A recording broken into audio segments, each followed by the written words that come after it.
Hello and welcome to another edition of the book review here at CCXP Exam Simulator. This is Michael Bartlett.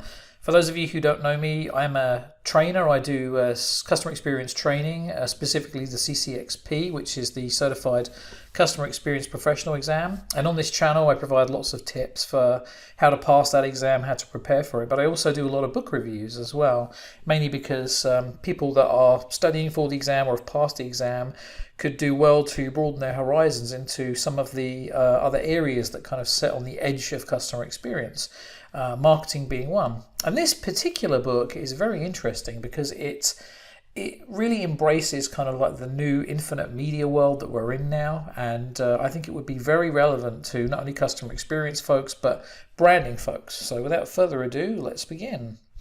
So I'm going to list you my top takeaways from the book. The first big one is that the author, Mathew Sweezey, introduces two new concepts, triggers and batching. And I'm just going to go ahead and switch over to my Kindle, and I'm just going to read his descriptions of triggers and batching because they kind of lay the foundation for the whole book. Okay, so I'm going to go ahead and read some passages here. So it says here, the customer's decision-making process, which for our purposes is the customer journey, actually begins with a trigger, a moment when the individual comes up with an idea to change something. Think of the trigger as an umbrella-like starting point from which the consumer then can move to any point along the customer journey. Triggers jumpstart a customer journey, or they can restart or continue a journey somewhere along a path already taken. Then he goes on to talk about the concept of batching. Batching is a very human response to infinite media, and it refers to two kinds of behaviours. The first is when a consumer is searching for answers to a question and then gathers that set of answers into one place. The second behaviour refers to the way consumers often batch many questions together in short succession. These two behaviours are a big key to motivating the modern consumer. Within each stage of the customer journey, the individual has a goal, and that goal changes depending on the stage. Now, he has his own framework, which I'll tell you about in a little bit, but two of his stages are ideation and awareness. And he goes on to say, for example, in the ideation stage, the goal might be to test an idea and see where the path goes. But in the awareness stage, the goal might be to find possible solutions, to be better informed, or find solution providers, or it could be all three. But essentially what he's honing in on here is it's a new way to think about customer journeys. You have different triggers. There could be many different types of triggers that ultimately send somebody on the journey that could eventually involve buying your product.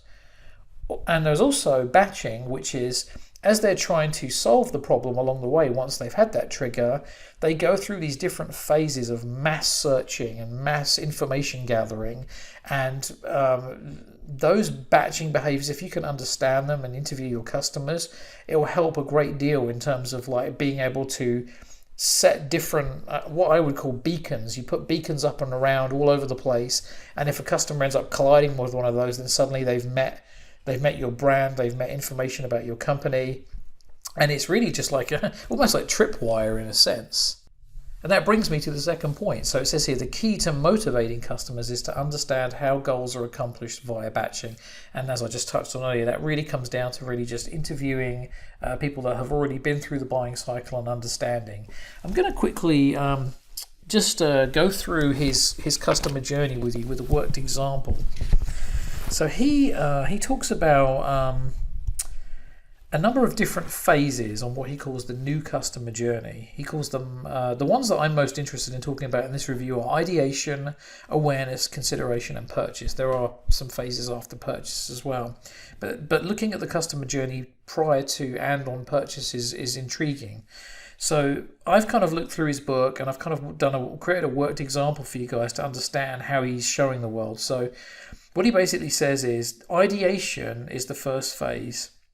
And a good example of this would be, this is where somebody, imagine a New Year's resolution, this is where somebody says, you know what, I've decided I need to sort my health out. And so in that phase, what they start doing is they start gathering criteria to help them solve that problem, and they start gathering a number of options. And then at the end of it, maybe they've decided that they're going to pursue exercise as a way of doing that after all the options they've looked at. Maybe they've, decided that they're going to pursue diet as a way of solving that problem. But anyway, that takes us into the second phase, which is awareness. So they've obviously they've chosen a route now, and now what they're going to do is start looking at categories of products that exist out there and start narrowing down that way. And so that's what happens in awareness. Eventually, that they will get to a product category that they think is going to be appropriate. So maybe they chose diet, and maybe they've now narrowed it down to, I've decided I'm going to look into doing either the carnivore or the keto diet. So then we end up in the consideration phase. So now what they do is they take those categories and they narrow them down into a final product. And then, of course, once they've got a final product, then that's where the purchase phase comes in. So that's just an idea of his thinking, but it makes a lot of sense, and I like the idea. It's almost like again, standard kind of funnel thinking, but very, very interesting the way he has these broad phases listed out and the kind of things people are trying to achieve. He says you need to design experiences to easily fit into batching behaviour so you can efficiently and repeatedly meet customers in the context of their moment. Now, he says McKinsey research concluded that brands that were encountered in the initial stages of a buyer's journey had up to 3 times an advantage over the competitors of generating a purchase. So let's imagine that you are selling some kind of a ready meal keto product. So what you could do is we could go back to the example I just gave, and you might want to put articles on the internet about, for example, let's imagine the first phase, how to sort your health out for the coming year, that kind of thing. And so again, the more that you appear as they narrow it down, the more likely you are just to be in that final consideration bucket for the purchase. He says uncover the many questions consumers have. There's actually a really good book that I think would make a great companion read to this text. It's called They Ask, You Answer. So pick that book up if you plan to get this one and read them together, because that really is kind of like the Bible in terms of doing the research, understanding the questions that people have. And it's already proven in the field as well. The author talks about how he turned around, I think it was a swimming pool business if I remember correctly, but just completely turned it around from low dollars to doing very well, simply by focusing on the kind of questions that consumers had. He says context drives engagement, which itself drives context, and you get into this wonderful virtuous loop. Now, what I mean by that is, let's say you've done your interviews and you understand exactly where your customers are in each of these different phases, what they're looking for. That information can then inform your content. That makes better content, which makes people engage with it more. Well, the more people that engage with it, the more data you're going to have to go in and extrapolate more context. So it does become a virtuous cycle, and that was a very, very good point that he makes in the book. He talks about implicit versus explicit permissions. So he has a framework that he calls the context framework. I'll read it to you guys really quickly here. So in the context framework, he says that your work should be available, permissioned, personal, authentic, and purposeful. Now, on the permissioned side, obviously this work has already been done by Seth Godin. He talks about permission marketing.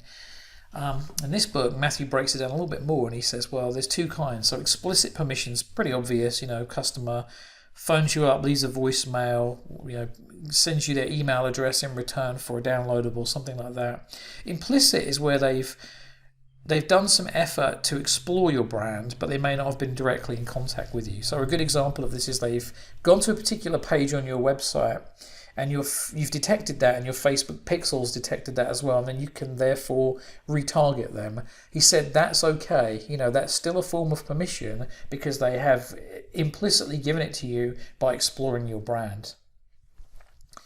He says allow employees to add their own authentic personality, especially when addressing elephants in the room. He gives a really good example about the flight attendants on Southwest Airlines and how they all do that kind of boring, safety thing, but they add their own personality in. One of the best customer experiences I ever had, I was in England and I believe I was flying from Aberdeen to London, and I flew EasyJet. And I remember this. I don't remember anything about the flight or the service. I just remember at the very end the attendant making a joke about, well, we're sorry if you didn't enjoy this experience. So if you didn't, please send us an email to.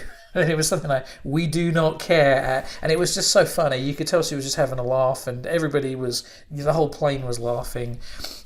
Mika Solomon, I reviewed his book earlier, and he talks about the Stepford service and moving away from where everything is cookie cutter, so that the individuals, the employees, can express their own identity and their own, sort of personality. Obviously, within boundaries. You don't want to go too crazy with this stuff, but people do really like that, and it does add a lot of authenticity, which is, of course, one of the tenets of Mathew Sweezey's context framework. He says experiences are connected moments, not single events. So when you design your experiences, think that way. And so if you've got an experience that you're trying to deliver, but you realize that maybe there's a possibility that when a particular user comes through, it may not be permissioned, then you want to look at the preceding experience and say, how can I make sure that I get the permission with that? So it's really just a way of understanding that there's a web of interactions here, and they are all interrelated with one another. Now, he talks about automation. Obviously, automation can help with this as well. There's good sides and bad sides to automation depending on how it's done. So here's how he talks about it from a contextual point of view. He said, the programs can move individuals forward through the stages of the customer journey if the following three things happen. Number one, if they can identify the customer's current stage. And number two, they can read an individual's specific activity that they are doing within that stage. If they can do that, and then they are able to deliver the necessary experience based on all the information they have on the customer, then the automation program will work. What you don't want is these, there's so many of these automated email things I get, and they're just so annoying, and they're not taking into consideration the context of where you are. Someone's emailed me, I've not even been to their website, and then they're still emailing me again. Whereas, if they bothered to actually pull the data in and look at what I was doing, they'd see that all that's going to do is force them to end up in the junk folder, and that's not good for them, because the email carriers will start discriminating against their emails. So it's better for them to be contextual. It's actually going to help their email delivery rates as well. So that in a nutshell is the context marketing revolution. I hope you found this useful. I would recommend you buy the paperback version, because I'm not sure if the Kindle issues are fixed yet. Some of the diagrams are missing from there, but I'm not going to let that take away from the book. I thought it was really well done, and it's definitely one of the best marketing books that I've read in a long time. So, as always, you can always contact me on support@CCXP Exam Simulator. I have my book and my exam simulator and my prepcast materials if you are interested in taking the Certified Customer Experience Professionals exam. Don't forget to subscribe to this YouTube channel as well, because I do a lot of book reviews now, and I want to make sure that if there's something you're interested in learning about new areas of CX, new areas of business and marketing, that you always get my updates when I send them out. I hope you enjoyed this, guys, and I will see you soon. Bye-bye.